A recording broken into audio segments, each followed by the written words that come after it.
Welcome to the Flyers Nitty Gritty podcast, getting gritty with it with your host, Yariv Wallach, and my compadre, Jamie Baskow. Jamie, how you doing, buddy? Freaking awesome. Love it, short and simple. And our guest today, also one of our writers for Flyers Nitty Gritty, Tyler Ledbedder, here to join us. Tyler, introduce yourself to our audience, please. Hi, how y'all doing? Thank you guys for having me. I really appreciate it. Tyler Ledbedder, originally from Vancouver, Washington. Moved out to the Philadelphia area about 7 years ago. Fell in love with the Flyers, became a huge Flyers fan. Marine Corps was what brought me out here. Now I live and breathe the Flyers every day, Flyers hockey. So. And now he's living and breathing TLF. Yeah, absolutely true. Reaping the benefits. But I'll tell you this, you're wearing a hell of a shirt. All the way. Biscuit We should compliment. Great shirt. That's awesome. Yeah. And honestly, we're happy to have you here. And Tyler's, I guess, one of our newer writers, but you've already impacted. You have an article out. I had it up a second ago, and I'm a little embarrassed. I'm sorry. The Flyers Magnificent Duo, right? That's your recent article, I believe. That one was mine. Oh, I'm sorry. No, his was he has a Captain Coots to Claude Giroux. Yep. Apology, everyone. Captain Coots to Claude Giroux. Yeah, Cool. And then the one on Matt Niskanen, which Yep. I really think Matt's the dark horse for the MVP this year for the Flyers. If you ask my opinion on that one, so I love that. Okay, well, I love that. Yeah, that was Joe Bork. Actually, I called out in the last one. Sorry, Joe. But Tyler, I just wanted to make sure people could check out your stuff and get to know our writers. You know, we talk about our writers all the time, and we like to bring them on. We've had a few already so far. We're going to keep, obviously we'd love to have you on again. So we just want people to know you and know you by your writing and whatnot. So just trying to call that out there. But let's get down to the nitty gritty, as we like to say. And let's talk about the kind of the biggest news that just came out. Right, the AHL season has been officially canceled. I think we all kind of knew that was going to happen, at least to some degree. Like, we all kind of hope that the NHL season is still out there. But the AHL season is kind of hard to justify at this point, especially with the other seasons canceled around the world and the other leagues. One profitable, but not as profitable as the NHL. It doesn't drive the image of hockey. It's hard to expect things to continue for the AHL at this point, especially with the level of disruption we've had. Jamie, what's the update? What do you think about what's happened? What are your feelings about what happened with the AHL's announcement today to cancel? It was to be expected that the season would be canceled. However, I'm a little bit concerned as to what the next steps will be with the NHL and AHL. Like Tony Andrikaitis brought up some really good points today. The AHL is strictly a spectator sport, and that's one of the reasons that was a huge factor in their decision to cancel the season, because without spectators, they're really not making any money because they're really not profitable like streaming and whatnot like the NHL is. Right. The NHL has like TV contracts and stuff, whereas the AHL does not, so they're more or less like streaming and stuff. So, but that is the trickle-down effect, and that was a huge factor in their decision to cancel the season. Now, where will it go? Will the NHL reconvene? How will it reconvene? How many players will be recalled? Are the teams able to recall in case of injury in the playoffs? Is there a certain amount of limit, 6 to 10 players? Is it going to be 5 players? Is it going to be 4 players? So all these AHL players still have to stay with the training regimen right now because they can be, as Bill Meltzer put, black aces. I'm sure we'll touch on that later, in another update and whatnot. But so all the AHL players still have to, be under some type of training. But now, what is the trickle down effect in terms of the AHL reconvening on time in October? Because the president / CEO David Andrews of the AHL said that their plan A is to reconvene in October. They have all the way up to a plan D. Plan D is as late as December, even January. So it's like a lockout. Because again, if there's no spectators, will they be able to play next season? then I spoke with Tony privately, and I asked him, well, can the NHL possibly bail out the AHL? And he said that would be logical, but it's not going to happen. So I asked him why, and he said because there are AHL teams that are not owned by an NHL team. Like an NHL team may not own the AHL teams. There's some AHL teams that are strictly AHL, which, to be honest, I didn't even think of. So it was great that I was able to have this one-on-one. I think there's lots of financial reasons that could, and it definitely couldn't happen in a pinch. Something like that. It'd have to be organized far in advance of doing something like that. It's just, to me, you both already know. You know me very well. I err on the more side of caution. When this type of stuff happens, I get to be a little nervous. Like with the for instance, the international season, now canceled. Like, how many more seasons are going to be canceled here before the NHL looks and says, you know what, everything around us is shutting down. Why don't we just call it quits? Because we're talking about a major enterprise here. We're talking about 700 players. That's not including trainers, and that depends on the amount of teams. We'll touch on that later too.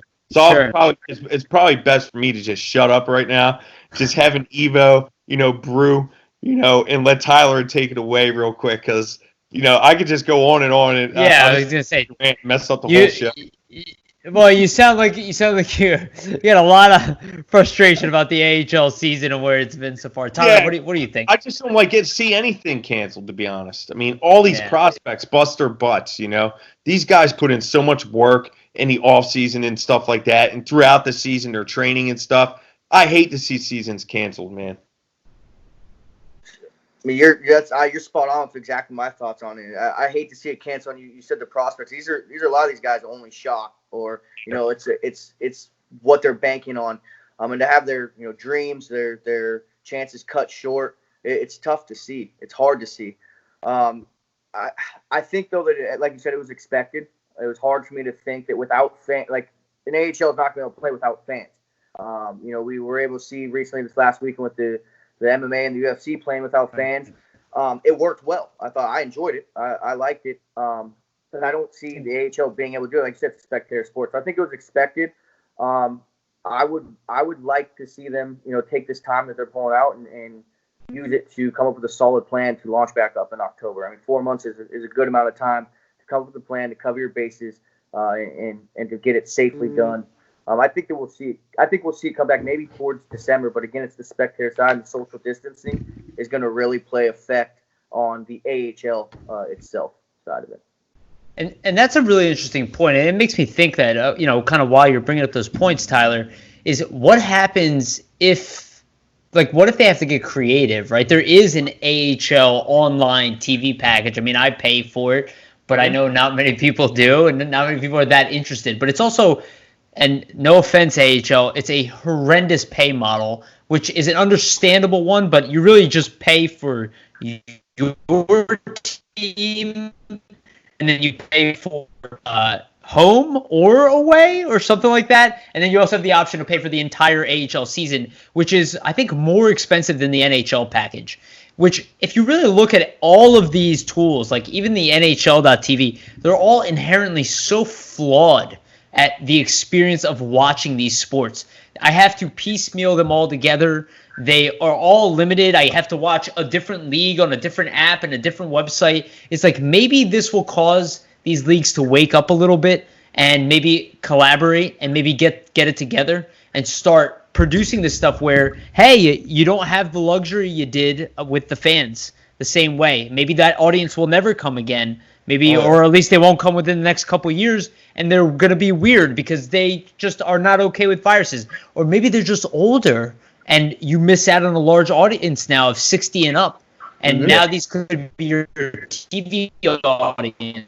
These are people who might have come they can't watch. It's like maybe it'll kind of fast-pace that. I don't know. It's opportunity is all I say. It is a downside. It sucks. But why can't we watch these prospects? I would watch them on television. Yeah. Right? I would watch their games. And I know there are means and there are ways to do this, but they're not easy, and they're definitely not easy for the average person. You bring up some really good points. I would even go as far as maybe reducing the price, and like maybe making the stream better now since, they have this unexpected break, which they already may be doing, in terms of the streaming because everything is uncertain in this world right now in terms of spectators. And like you said, it's a spectator sport. So I think they are more than likely thinking ahead right now in terms of streaming. I would reduce the price because when you factor in the OHL, package, and then the CHL pack, this package, the WHL package, all this turns out the money, and then you had to buy the NHL package too, and because if you're an avid connoisseur of hockey, you're getting the NHL package and spending, close to $200. We're talking about just off streams and packages, close to $500-600 per season. And, now with the times being uncertain, At least. people may not have the kind of money like that anymore to just say, okay, they may have to start reducing packages now. So I think it would be of the AHL's best interest to try to get the stream right, reduce the price if they can, and take it from there, and see how it goes, so. I mean, it could be an opportunity for the NHL in general. I mean, even somebody like Comcast, but like somebody has to put together these deals. There are TV rights. Yeah. It is a complex situation. It's not like this by accident, right? But it is solvable. But somebody has to do it. You have to find somebody who's willing to bring all these sources together to be like, hey, OHL, WHL, all these leagues, AHL, like let's put you on a package that hockey fans can pay, I don't know, $20 a month and watch hockey, but all hockey, any hockey, home and away, including maybe playoffs one day. That would be like a dream, Tyler, yeah, what do you think about it, Tyler? Actually, as somebody in your position who you travel, right, you're going to have weird hours, right? We were just talking about this. You're going to be over in Germany, I believe, right? Mm-hmm. So you're going to have kind of a different lifestyle. You're going to be traveling. Like, wouldn't you benefit from somebody like this who maybe doesn't have the luxury to even keep up with the time schedules and the TVs and whatnot?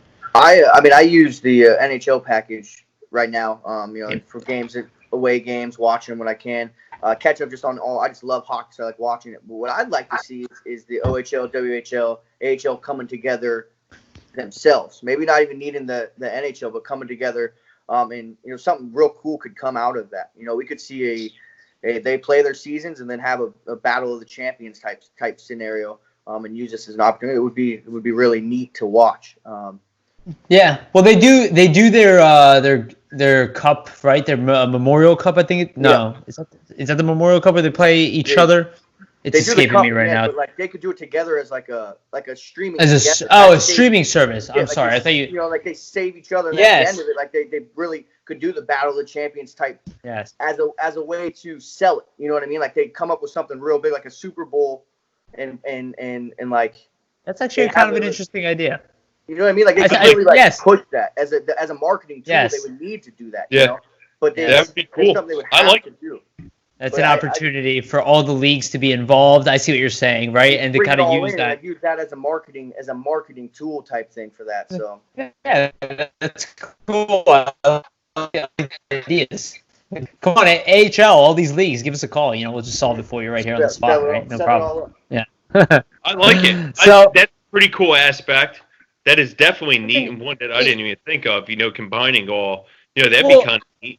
Well, I'm just thinking of stuff because think about the scenarios that we're talking about. We're talking about disruption, right? And what happens with disruption? Disruption creates opportunities, right? It creates opportunities for solutions. Yeah. You have to think outside the box. So what are ways that are people thinking outside the box? One of the ways is streaming, right? Like streaming is everywhere. I can tell you, even in video gaming, it's becoming a thing. They want to start streaming gaming, right? Like literally not even having the game on your console. Yeah. It's not really about the end user worrying about rights anymore and stuff like that. It's just about things being easy. You click a button, you get everything you want. It's kind of like a dream we all have. And if there's a big demand for it because people all are going places as much, which I think is questionable, to be honest, but in the short term, there will be a cost. So maybe we will see some kind of solutions. It might not be as epic as we say, but maybe it'll be even a lowering of prices like Jamie is saying.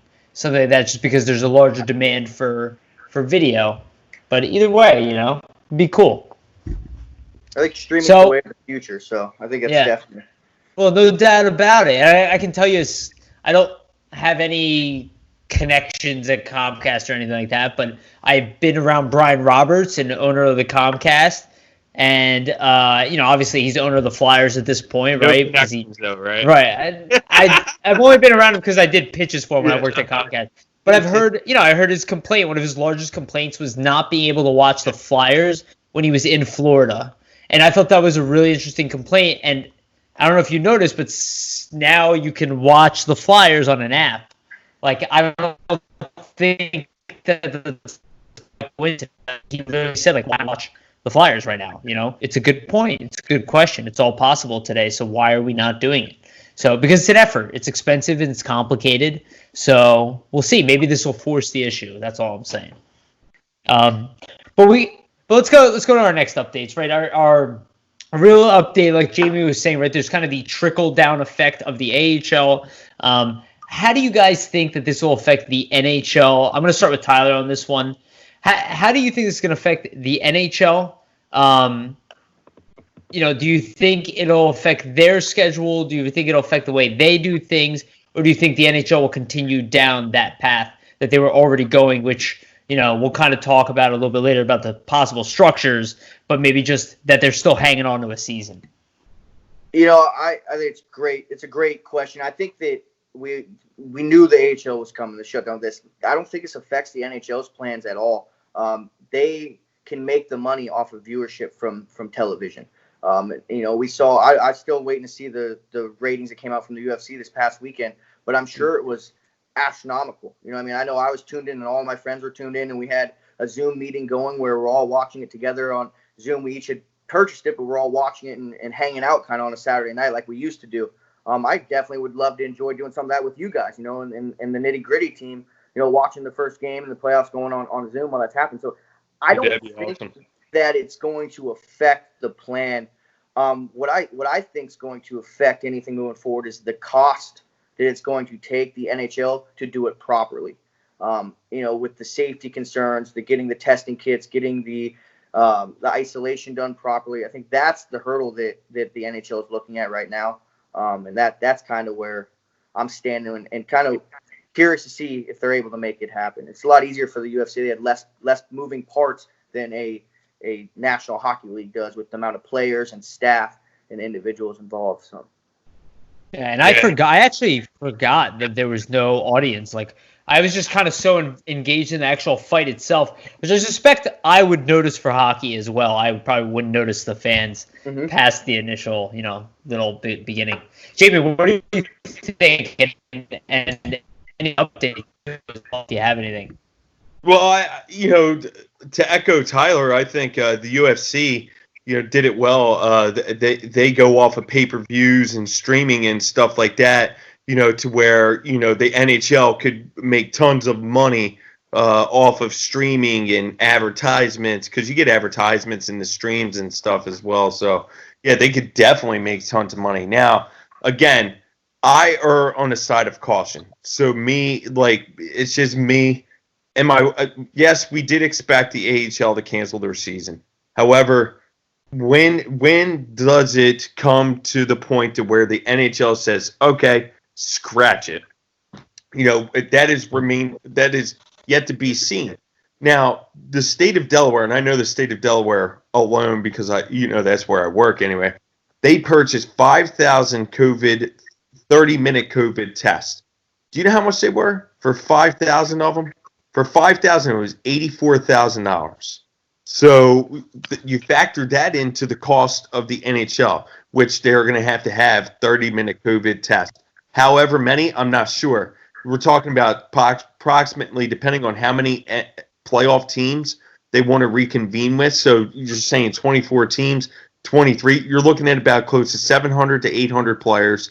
Not mentioning the broadcast team, not mentioning the trainers, not mentioning the doctors, not mentioning the paramedics that are going to have to be there. There's a lot of moving parts. It's not just the players, which some players are given some kickback now, saying, I don't know if I want to live the bubble life. Devin Dubnyk, from the Minnesota Wild, was very open with that last week. Drew Doughty has been open in the past. And it may be because Los Angeles Kings are so out of it. I'm not sure. I'd have to actually talk to him. All I know is he's against the NHL, reconvening of some way or fashion. So those are just some examples, that I'm given, for these players. So the NHL, what happens if they have X amount of black aces, for instance, however many black aces they're given, let's say 5. Let's just, off the top of my head, just say 5, which it'll probably more or less be three forwards, 2 defensemen, and 1 goalie in my opinion anyway. What if some of these black aces start to get hurt? Are they able to recall more black aces? I don't know. That's where the AHL and NHL have to get together and figure that out. Also, so if X amount of black aces get hurt, say they all go down, then what? Then you have injuries. I'm just throwing it out there because these guys have not played a game, and I understand there's going to be a training camp. I get it. A few-week training camp. But is that enough to get to the playoff? Because we all know playoff atmosphere is a different beast. The playoffs are different from the regular season. They're more intense. It's shift after shift. These guys, not saying they don't give their all in the regular season. They're just giving 120% as opposed to 100%. So they're going to 20 extra percent. So there could be a trickle-down effect in terms of injuries. So those are just some questions that I think the NHL will figure out. But have they started to plan for this ahead of time? Or are they just going off of what, say, the AHL? Now they're going to go back and talk about the Black Aces. Did they already talk about this, and stuff? That's just, I err on the side of caution. I'd rather than not be messy. I'd rather just, in my personal opinion, and I know this isn't a popular one, is to scratch the season and then start fresh in September or October. Whether that be Reef and I, we talked earlier, whether that be reconvene the playoffs then to make it so it's not rushed, to make sure it's done properly. I'm all for that, but to rush this and then start it in July, June, they're going to want to reopen the practice facilities at the end of May, beginning of June. I don't know. I just think everything's rushed because, I'm not saying the NHL is that way. The MLB has a meeting tomorrow because apparently they have some type of structure that they have to reconvene the season. Yeah. I don't know. To me, I do still want the NHL to get into a contest with the MLB and who comes back first, and it's messy. Is my opinion. Tyler, did you want to say something there? You look like you want to speak something. No, yeah, I mean, I the more I think about it and realize that we are midway through May. This kicks off in July. How far into it is it going to go? Are we then going to sacrifice next season starting later, or are we still expecting that to start at the same time? And then like you said earlier, Jamie, is that, playoff hockey is a different beast. It's a rough beast. It's a very hard played game. Recovery time for the players that play in this playoff and go deep in the playoff, they're almost doing a direct turnaround with very little recovery time for injuries and things like that. So I guess my question is, at what month or what time would you say, hey, it's too far, we got to shut it down, we missed our window to get it rocking and rolling? For me, I would say probably, I'd say mid-June. If it's not up and rocking by the 15th of June, I'm saying shut it down and caution towards the players' health and having a stronger season next year, just an exciting, strong season next year. Well, I think those are great points, and I think mid-June is an appropriate guess. I would even think it might even be earlier, right? Because I think our current projection as a country is June 4th or something like that, right? Early June. So I think if by early June we don't see a clearer path, let's just say that, to a season, I do think that they might pull the plug. Now, that might not be what we expect, though, because I'm not, and I feel the way the way a lot of people do, where I don't really want to compromise next season, too.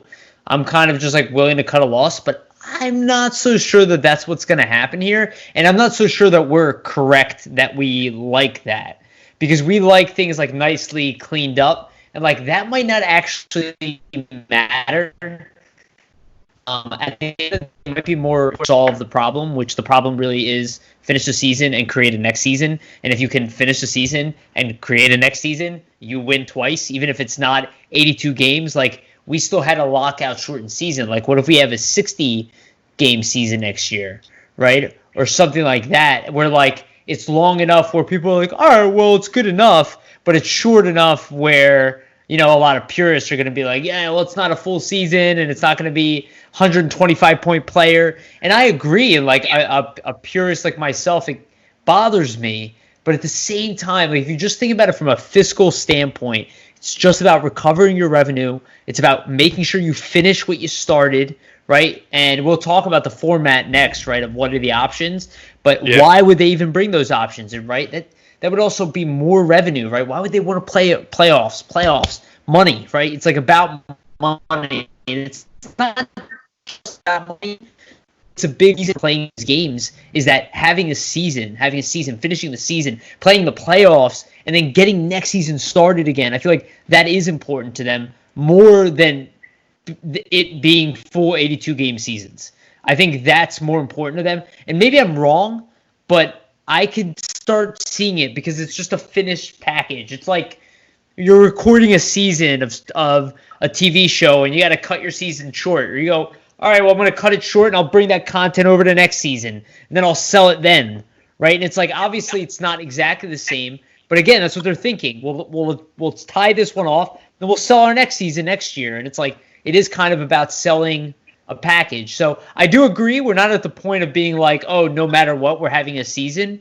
But I think that's the game they're playing, where it's like, well, we can still have 2 seasons here, even if we have to delay another month or whatever, right? If we're in May.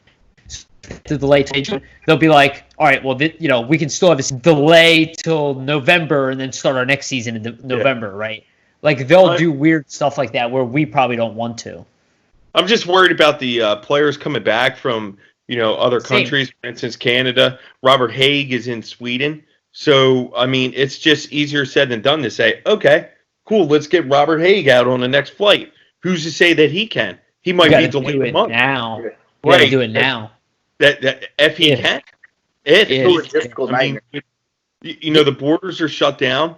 Everything's shut down. There's minimal flights going out, right now. You'd have to pay to what you were saying earlier, actually, Jamie. We were talking about, I think you were using that as an example, right? The amount of money you have to spend on tests, but there would be a cost associated with all of this, right? Because theoretically, you would need a private plane that maybe the NHL would have to organize. We will fly NHL players, bring them back. Like, I can tell you in a news story, I mean, I'm Israeli, so Israel had that thing where they took Israeli citizen soldiers, were stuck, I think it was in southern Africa, if I remember off the top of my head correctly, and they sent a plane to essentially go pick up Israeli citizens because they were soldiers and they were stuck there during the virus. They spent their own money, flew their own plane, picked them up. Wow. Like, is that something the NHL would have to consider doing? Some of these teams have private planes, right? I don't know if that's an option, but again, it would be expensive. Like you said, it wouldn't be catch the nearest flight. You're talking about logistically, like, and maybe we're blowing this up. It could be fake, but I do agree with you. It could be additional costs every single thing they do.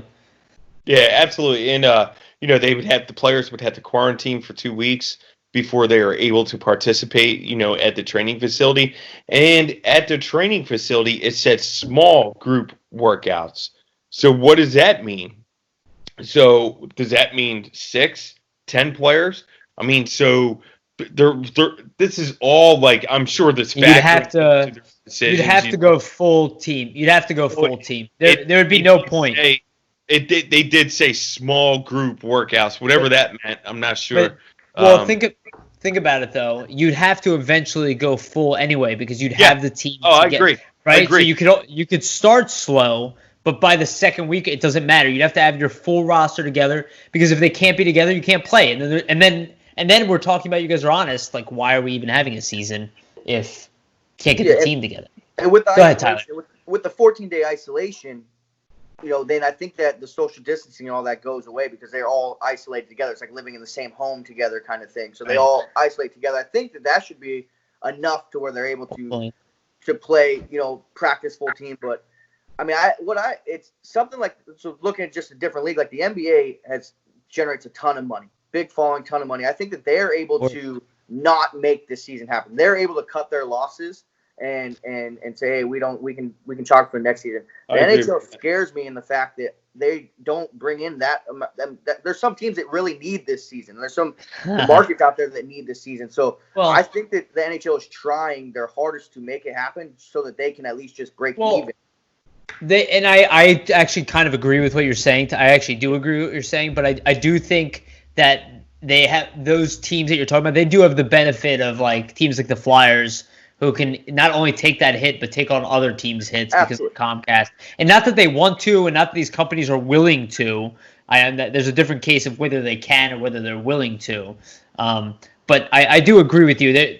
There's going to be a lot of issues with this type of stuff. But I don't think the NHL is as profitable as the NBA, where maybe they can sit back a little bit more.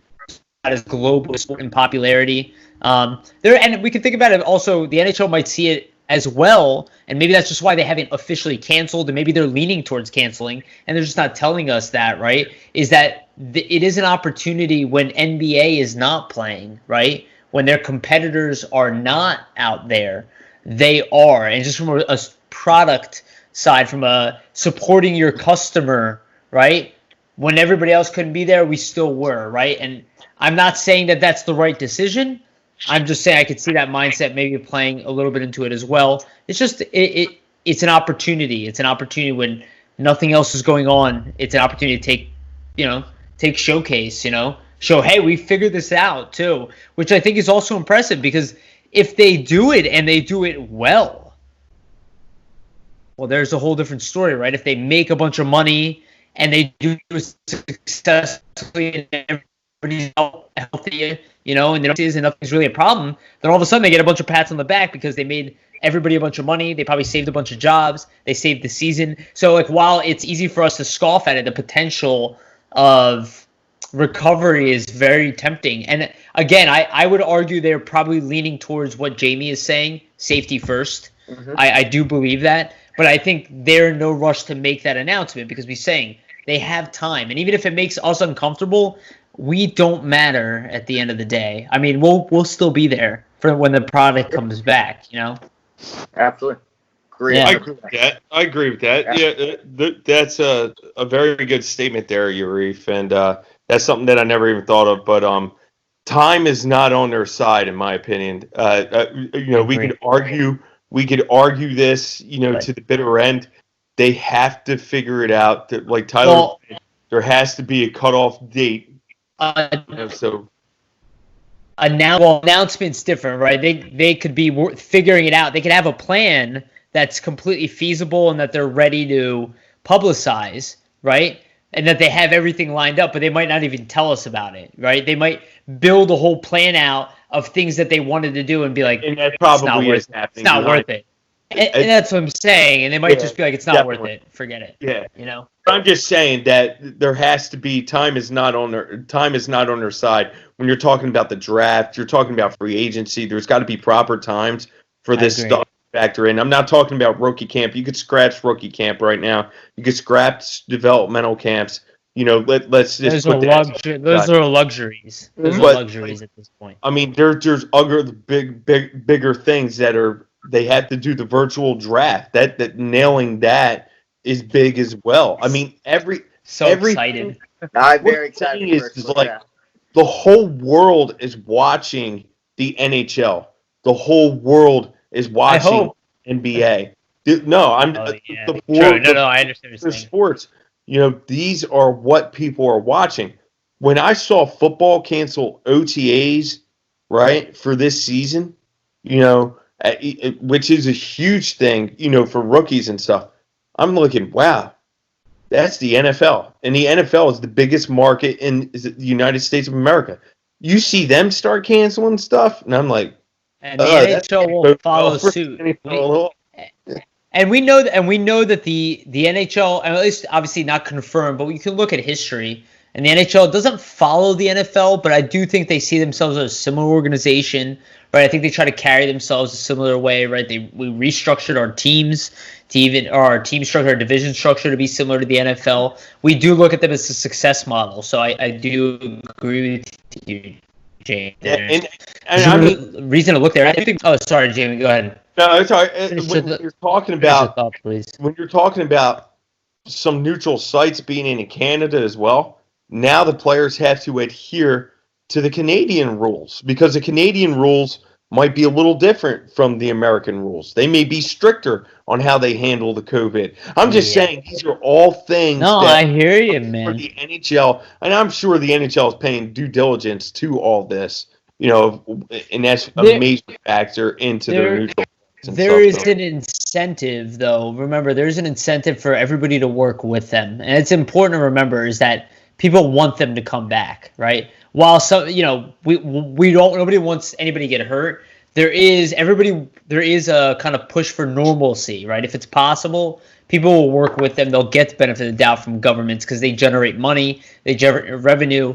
Hockey is a point of pride for Canada. It's a point of pride. So as long as it can be done safely, I think there will be people fighting for them, and that will help them. But to your point, I do agree. It'll be vastly complicated, maybe to the point that it's not worth doing at all. And we're going to find out, I think, over the next few weeks whether it was or wasn't. To your point, Jamie. And I don't think they're telling us all of the problems that they're dealing with. And I think you're bringing up good points of stuff that probably a lot of people haven't considered that you'd have to deal with. Definitely behind closed doors, I'm sure this is going on, transpiring. I mean, if we're thinking of it now, I'm pretty sure that these guys are, these men and women are smarter than us. In that retrospect, you know what I mean? They're running a multi-billion-dollar organization here. I'm pretty sure they're smarter, one would hope so. So let's go to our next topic. And speaking of smart, let's talk about the playoff picture, potential playoff picture. If it does come back, there are some rumors going around now. The recent rumor is a 24-team playoff structure, but obviously we've heard 16-team playoff structure, 20, now the most recent 20 to 24, but 24-team playoff structure, which assumes everybody but the worst teams make the playoffs. I think we discussed a bye on the first two rounds potentially for the first place teams, buys maybe for some other teams. Essentially making the end of the season worth it for everybody playing, right? You mentioned Drew Doughty earlier, and the reason Drew Doughty doesn't want to play is because why would I risk my safety when it's really just for regular season, when he doesn't care about the money himself? The guy has plenty of money. I'm sure that's a debatable comment in several ways, and I'm sure how he said it. But overall, just to use that as a quick example of, bringing in that incentive of a 24-team playoff, it could be, but again, I'm not a huge fan of letting teams who weren't in the playoff picture fight for the playoffs. If I wasn't in a playoff picture, would I be excited about it as a Flyers fan? Potentially. But also, as a hockey purist, it's a little weird. But again, if they're trying to make a season happen or a playoff happen, I'm open to it. I'm open to a history being made. But what do you guys think? Jamie, I'll have you go first on this one. What do you think about the potential structure of a 24-team, 20-team, versus our 16-team normal structure?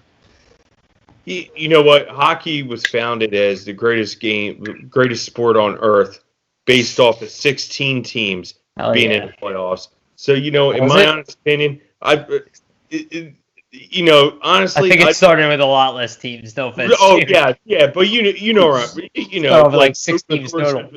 Over the course of years, you look at a 16-team playoff, and that's where I want to be is a 16-team playoff. They deserve to be there, and I'm not saying the other 20 teams or 24 teams don't deserve to be there. Those other teams, but the 16 teams deserve to be there. They did magnificent things to get where they are at, in the standings, whether it's based off point percentage, whether, however the NHL, wants to, come to the consensus of picking the 16 teams, not picking, but, whether it's, point percentage or, whether it's, whether it's just freezing the standings or rolling back games is what I mean. If they want to do that, say, okay, we'll roll back 2 games, and then who's ever made it has 64 games played or 67 games played. Boom, those are the teams that are in it. So I don't know. I'm not a fan of 24, and I'm not a fan of 20. Those are just my personal opinions. And if it comes down to that, in my opinion, you already know where I'm, going with this. Scratch the season. Reconvene in October.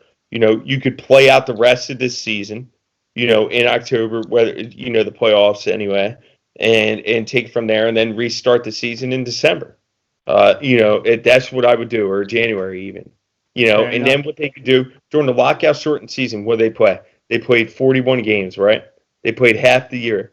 They could play 48, I think it was. Was it 48? Yeah, I think it was 48. Okay, so they played slightly over. So they could play 48 games the following season, next year as well, as opposed to the 82 games, stretching it. That's where I'm at. I just want this thing to be done properly, not messy, not rushed, not saying, oh, okay, let's just do it for dollars and cents.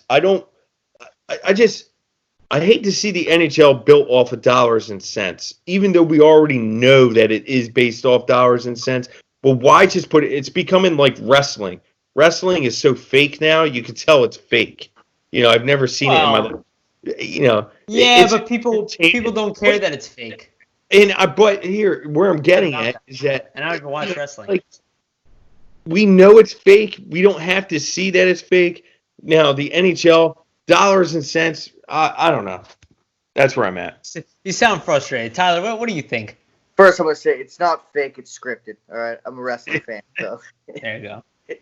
It's a show. It's a show. It's entertainment. But, yeah. Man, that's funny. I agree with the 20 team. Like, you can't get me interested in the 20 team. Like, I just like looking at it and how it will work out brackets wise, bracketology of it. I can't get in the 20 teams.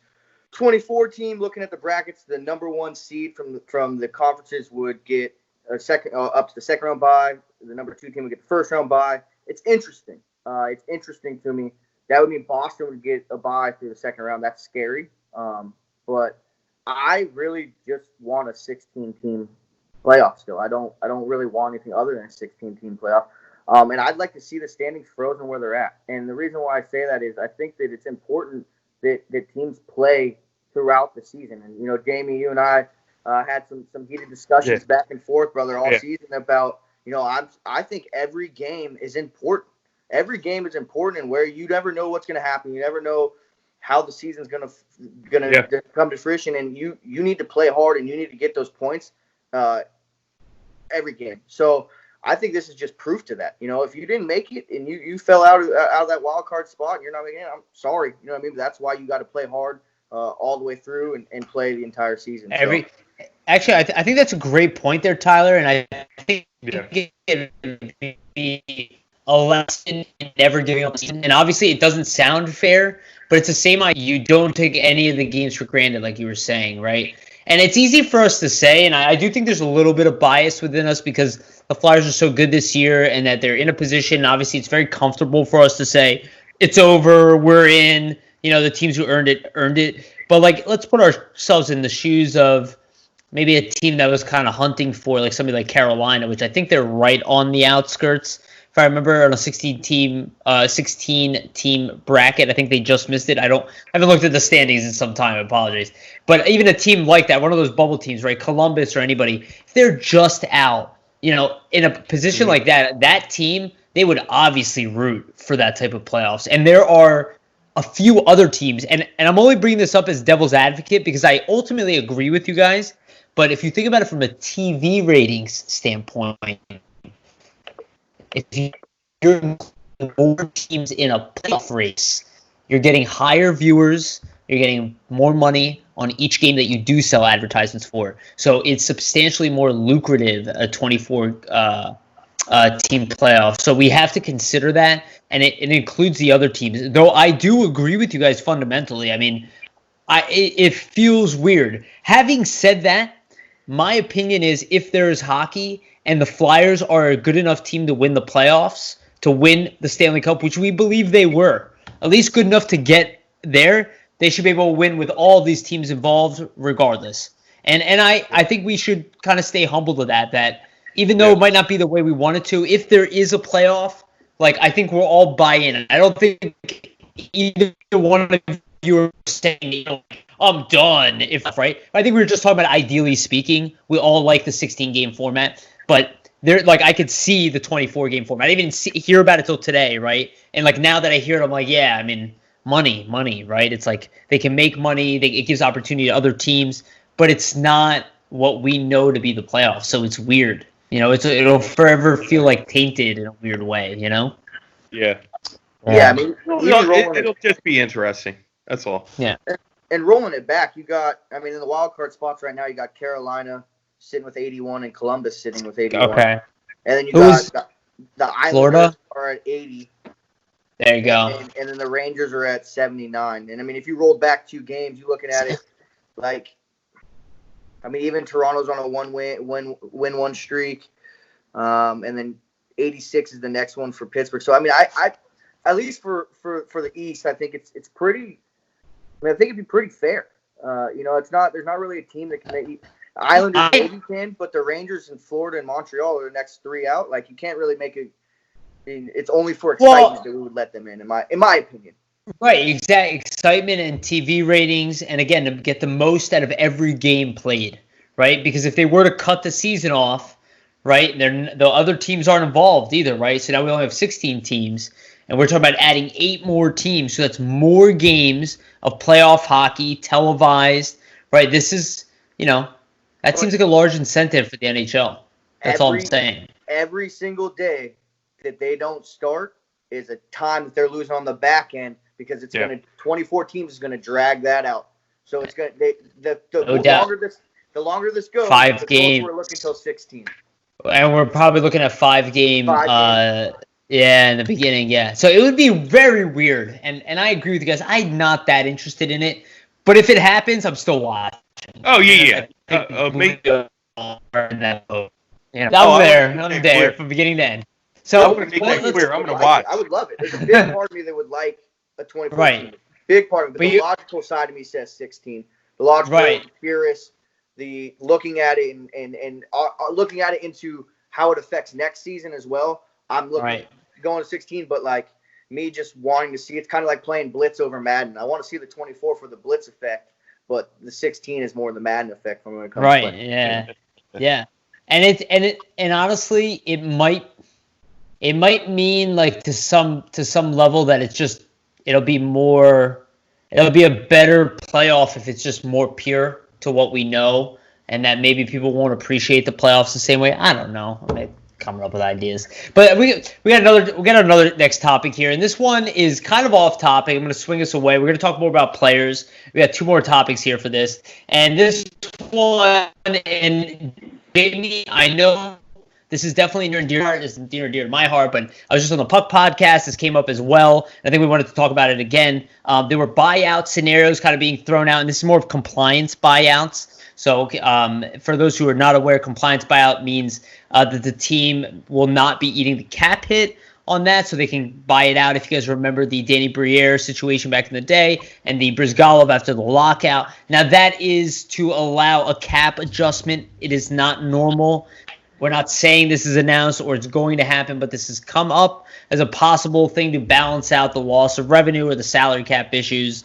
I don't think that a compliance buyout is happening. It could happen. I don't think we've seen anything for that. But the name that has been thrown around, and I think it's just one that I'm not really interested in either. It's just Shane Gostisbehere. It came out. I think we saw a little bit of it online. It's a compliance buyout. I'll start with my opinion, and then Jamie, we'll go to you next. Try not to rant too long, because I know this is a passionate for the both of us. I'll try to keep it short as well. Just overall, my thoughts on Ghost is I don't see a scenario where he's ever bought out for anything. I don't see a scenario where his trade value isn't high enough to just trade him on the mere fact of receiving assets. In my opinion, at the very least, he's worth a late first-round pick at this point, even with a down year. $4.5 million at, I think, 3 years left on his contract at 27 years old is not an issue. And on most teams, he goes and gets slotted on number one power play unit. At the very least, they're number two, realistically on their number one, and most likely rebounds anyway. But I saw that stuff thrown around. I really don't get it. I don't understand how people got to the point of a compliance buyout and thinking that his cap hit is hard to move. But Jamie, I'll let you speak down. I just don't understand how Ghost even entered the conversation of a compliance buyout in general. And I agree with you. I don't think it's going to happen either, compliance buyouts, because it would be another failure, in my opinion, for the league in terms of the whole salary cap. With the teams being up against the cap, it's like bailing them out, from trouble, bailing them out from cap hell, which the Flyers have worked so hard at for years and years under former GM Ron Hextall of getting out of that cap, hell. And now, Chuck Fletcher, now we're up against it again, but then we have some UFAs in there to relieve us from the cap hell.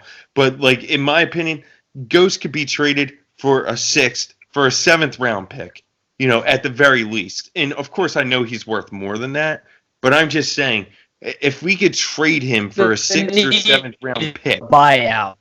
Right. If we could trade him for a pick, why would they buy him out? To me, it doesn't make sense. When you're saying compliance buyout, that means that he's not worth a darn anymore, in my opinion. And the guy is young. You can't move his cap either. Right, exactly. Which is malarkey. The guy has a favorable contract, $4.5 million. For a middle pairing D man at the very least, a bottom pairing D man who is able to play on the power play, and there's a reason why the Flyers keep putting him in on the power play, is because he's one of the best at holding the puck at the blue line on the power play. Not to mention his shot from the point. When healthy, he hits the net more often than not. I'm just saying, at the very least, the Flyers can move him for a sixth or seventh round draft pick. Why waste a compliance buyout on a guy who has, like you said, who is an asset to a team? You're looking at many teams in the league that need defensive help. Shoot. There was a playoff team I saw, what was it, yesterday or on Saturday, say, yeah, we're open. We need D help. In particular, left-handed defense. Yeah. Who was it? I'm right there with you. What team? It was in the West. I'm sure I can name a few that need defensemen. It's not really a question. I mean, to get Shane Gostisbehere from the Flyers. In any sense, it will come up. It'll come up in time for me. But there was a team in the West who's in the playoff hunt. It's a pretty significant team who flat out said, yes, in the offseason, we're going to look for left-handed defensive help. So if that's the case, I guess Ghost can't be moved there, right? That's not a possibility, right? And it's out west. So Toronto needs defensive help. Montreal needs defensive help. The Los Angeles Kings need defensive help. There's Arizona Coyotes need defensive help. They need veteran help. And they do have a way, and they do have a means to fit this cap in. Why? Because they have younger players there. They have prospects. And, I'm just saying, he's not just broken. He's not a broken good player.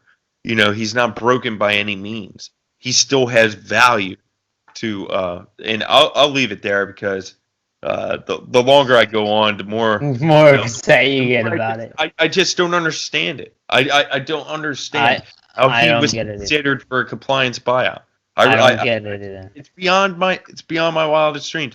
And then to factor in, I won't even go there. But that's why I said something before we started the topic. What do you think? I don't think you buy him out, and I think it's like you guys are saying. It's kind of astonishing that's coming up because he's not broken. He's not terrible. He's not useless. He still serves a purpose.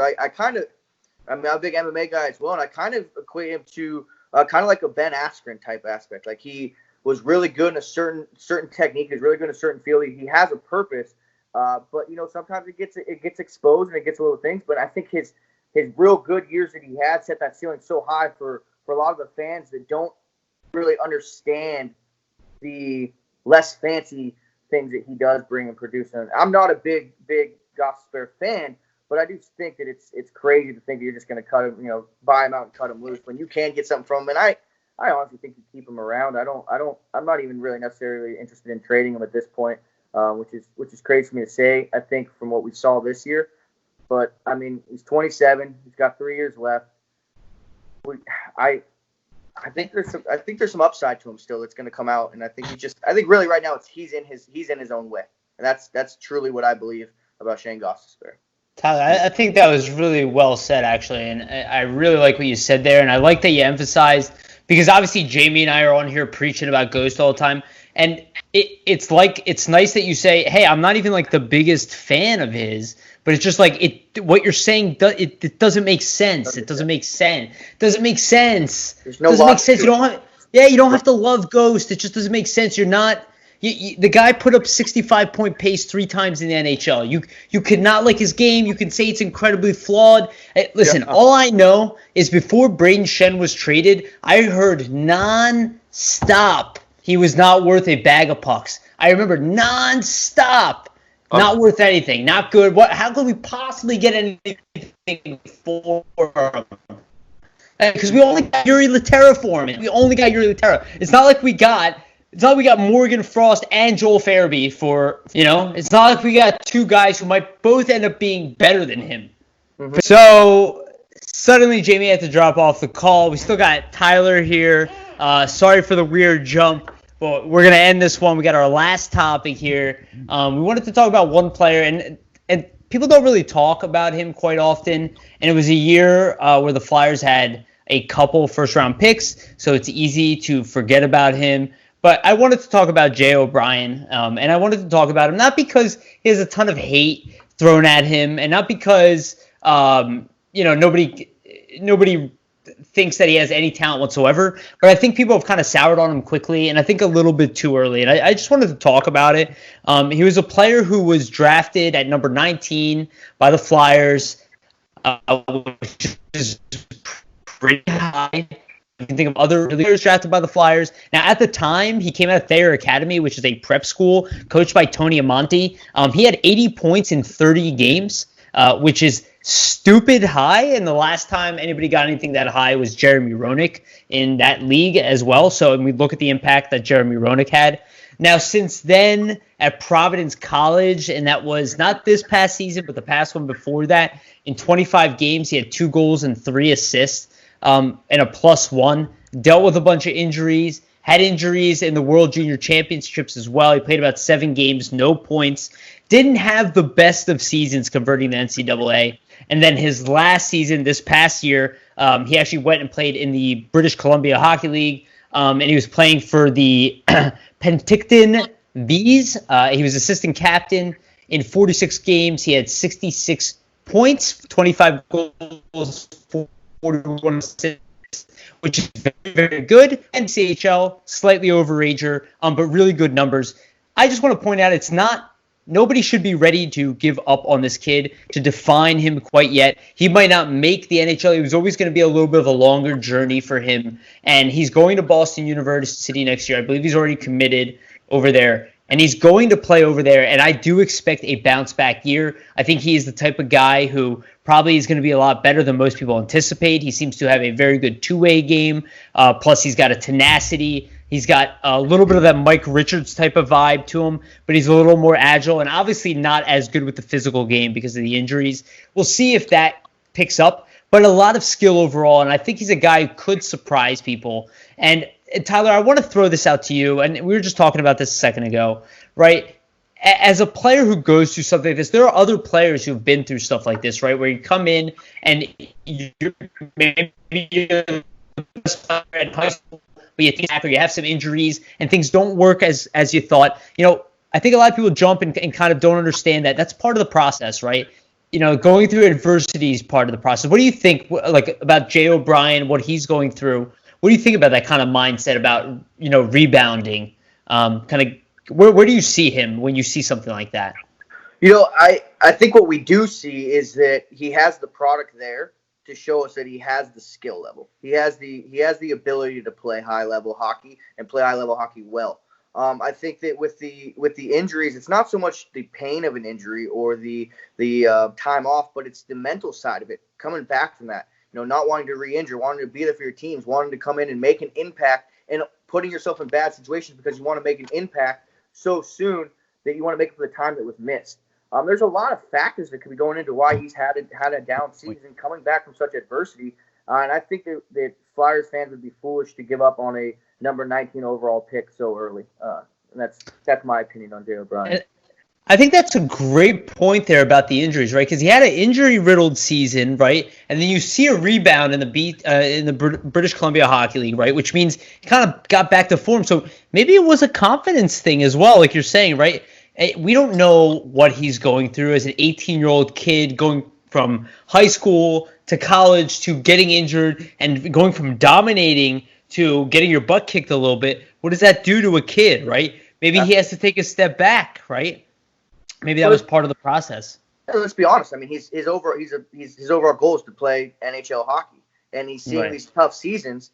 He's feeling like his stock is falling, And I'm saying I don't know for sure, but I feel if I was in his shoes, I would feel like my stock's falling. I have to do more, and sometimes doing more actually hurts because you're putting the puck in the wrong lane, and you're making some bad mistakes on the ice that get you to look where your play's going down, and really it's just in the head. You're forcing it. Again, we'd be fools to give up on Jay O'Brien so early without seeing him, give us a little bit more product. Yeah, and I would actually recommend this, and I don't know if you read this, but this actually came out in his draft year. I have to remember who. I think it was Paul Stewart. Oh, man, I really got to remember the name. I'll have to look it up right here on the side. But there's actually a great article written about Jay O'Brien. It was on Hockey Buzz. It was former referee. Oh, my God. I think it was Paul. I have to look it up right here. But it was such a great... Oh, here it is. So it's called, yes, it was Paul Stewart. I was right. So former ref Paul Stewart. Philly got a good one in Jay O'Brien. And if anybody's interested, look for it. By Paul Stewart again. Talks about Jay O'Brien's character as a person and what kind of human being they got, and also realize that he has a lot of NHL ties as well. So if he took a step back, there's a good sign that somebody wiser than him recommended that. And I'm going off of what you're saying, Tyler. I think it was a pretty wise statement. And I really think overall something to consider there, that maybe somebody kind of told him, hey, you're doing too much. Take a step back. Go build your confidence back up. Take another run at the NCAA. You have everything to compete. You got to make sure your body's right, and then the mind and everything will come together. And I think you made some really good points there. So overall, unfortunately, we have to end this one without Jamie. And we'll be back, though, next week. Like always, we'll continue coming. We will not stop following the team. Please continue following us. Please continue following our brand. It was awesome to have Jim Jackson on. We're going to try to have more stuff like that, but obviously we're going to try to have our writers on like Tyler. Tyler's pretty awesome, so I hope you guys give him a follow. Look for him on Twitter. Look for his articles. We're going to keep sharing them out. And obviously, as the season maybe comes back, Tyler might write a little bit more about actual hockey games. Yeah. So let's see if that gets exciting. Tyler, you have anything to say to our readers, our fans, before we head off? I appreciate the support that you give the brand. You guys are the reason why we're able to do this. We're going to continue putting out just top-notch content for all of you. So thank you again, and thank you for having me on, brother. No problem. Thanks for joining us. Thank you again. Thank you for coming on. Thank you, our readers. We love you.